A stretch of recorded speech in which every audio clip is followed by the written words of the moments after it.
নমস্কার, মিনাদি রান্নাঘরে সবাইকে স্বাগত জানাই। আপনারা দেখছেন মিনারে রান্নাঘরে ইউটিউব চ্যানেল। এখানে সমস্ত রকম ঘরোয়া এবং রেস্টুরেন্ট স্টাইলে রেসিপি দেওয়া হয়।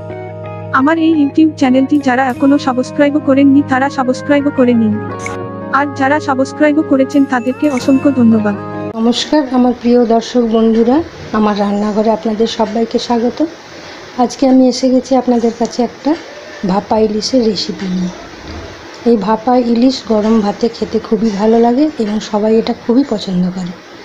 আর আপনারাও অনেকেই জানেন নানা রকমভাবে এটা তৈরি করেন। তা আজকে আমার রেসিপিটা দেখুন এবং আমার সঙ্গে থাকুন, পুরো ভিডিওটা দেখুন। আমি আজকে আপনাদেরকে দেখাবো দুরকমভাবে কী করে ভাপা ইলিশ রান্না করতে হয়। তাহলে আর দেরি করব না, আমরা সরাসরি চলে যাব রান্নাঘরে এবং দেখে নেব এতে কী উপকরণ লাগে আর কিভাবে খুব সহজে আর অল্প সময়ের মধ্যে আমরা এটা রান্না করে ফেলতে পারি।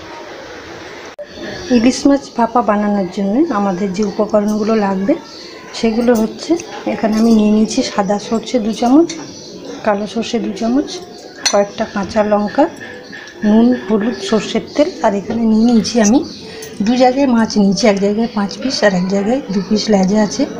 2 জায়গায় জন্য নিয়েছি। আমি আজকে আপনাদেরকে দুরকমভাবে করে দেখাবো ভাপাটা, যে কীভাবে দুরকমভাবে ভাপাটা করা যায়। তাহলে চলুন দেখে নিই। প্রথমে আমরা সর্ষে 2 রকম আর লঙ্কা নুন দিয়ে পেস্ট বানিয়ে নেব। দেখুন খুব সুন্দর পেস্ট হয়েছে। সাদা সর্ষে, কালো সর্ষে, কাঁচা লঙ্কা, নুন দিয়ে এইভাবে পেস্ট বানিয়ে নিয়েছি। কাঁচা লঙ্কা আর নুন দিয়ে সর্ষে বাটলে পরে সেটা তেতো হয় না। এবার আমরা এটাকে একটা পাত্রে ঢেলে নেব।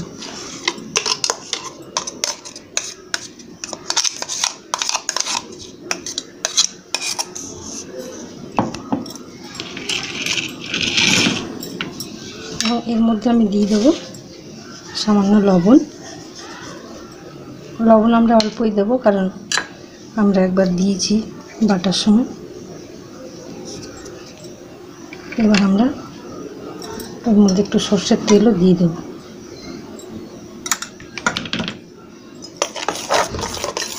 তারপর এটাকে ভালো করে পেস্ট করে নিই। এবার এক এক করে এখানে আমি সব মাছগুলো দিয়ে দেবো এবং ভালো করে এগুলো ম্যারিনেট করে নেব।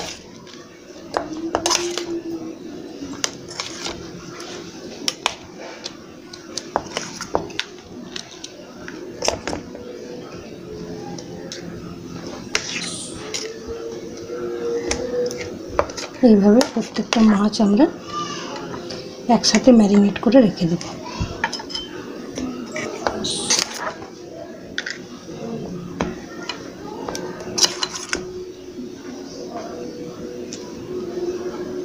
এইভাবে আমরা 10-15 মিনিট ম্যারিনেট করে রাখবো। 15 মিনিট হয়ে গেছে। এবার আমি এরকম একটা টিফিন কৌটো নিয়ে নিয়েছি। এর মধ্যে আমি ম্যারিনেট করা মাছটা এইভাবে দিয়ে দেব।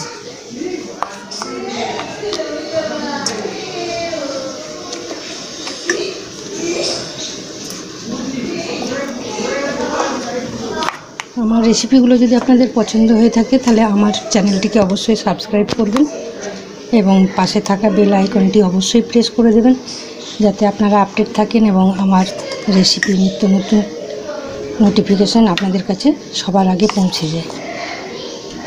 আর অবশ্যই শেয়ার ও বন্ধুদের সাথে লাইক করবেন। আর যারা নতুন বন্ধু দেখছেন তাদেরকে অসংখ্য ধন্যবাদ।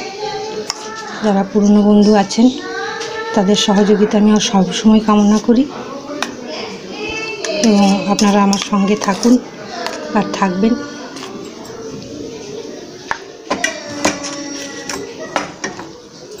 এরপর আমি এখানে উপরে 4টে কাঁচা লঙ্কা দিয়ে দেবো ছিঁড়ে এবং সামান্য তেল।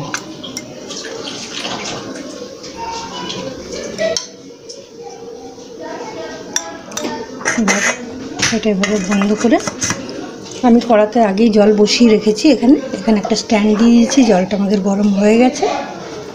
এবার আমি এর মধ্যে বসিয়ে দিলাম এবং এখান থেকে একটা আমি কড়া চাপা দিয়ে দেবো উপর থেকে। এটা 10-15 মিনিট এইভাবে ভাপেতে সেদ্ধ হবে। আর আমি আপনাদেরকে বলেছি আমি আরেক রকমভাবে আপনাদেরকে দেখাবো কিভাবে ভাপাটা করে। তো আমি লাইজাতুটা আপনাকে দেখাবো। এখানে আমি একটা কড়াই বসিয়ে দিয়েছি, এখানে আমি গ্যাসটা অন করে দিলাম এবং এখানে আমি প্রথমে 1 পলা তেল দিয়ে দেবো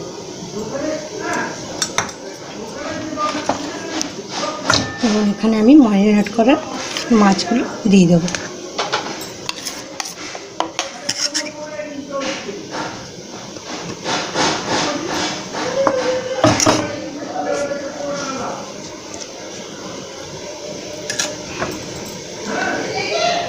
যদি কেউ টিফিন বক্সে না করেন এইভাবেও করতে পারেন, কোনো অসুবিধা নেই, এটাও খেতে দুর্দান্ত লাগে। এবং উপর থেকেও আমি অল্প তেল দিয়ে দেবো সামান্য, এবং যখন ফুটে উঠবে তখন আমি গ্যাসটা একদম কম করে দেবো এবং এখানে আমি একটা থালা চাপা দিয়ে দেবো। 15 মিনিট হয়ে গেছে, এবার আমরা দেখে নেব ঢাকাটা খুলে। মাছ আমার একদম রেডি হয়ে গেছে, খুব সুন্দর সেদ্ধ হয়ে গেছে। এবার আমরা গ্যাসটা বন্ধ করে দেবো আর দেখে নেবো যেটা আমরা টিফিন বক্সে দিয়েছি সেটা।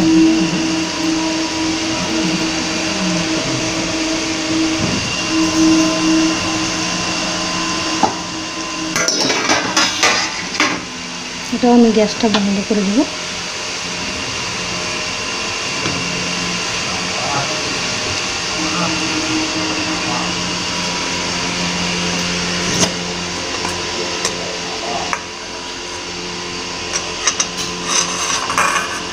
মাছটা রেডি।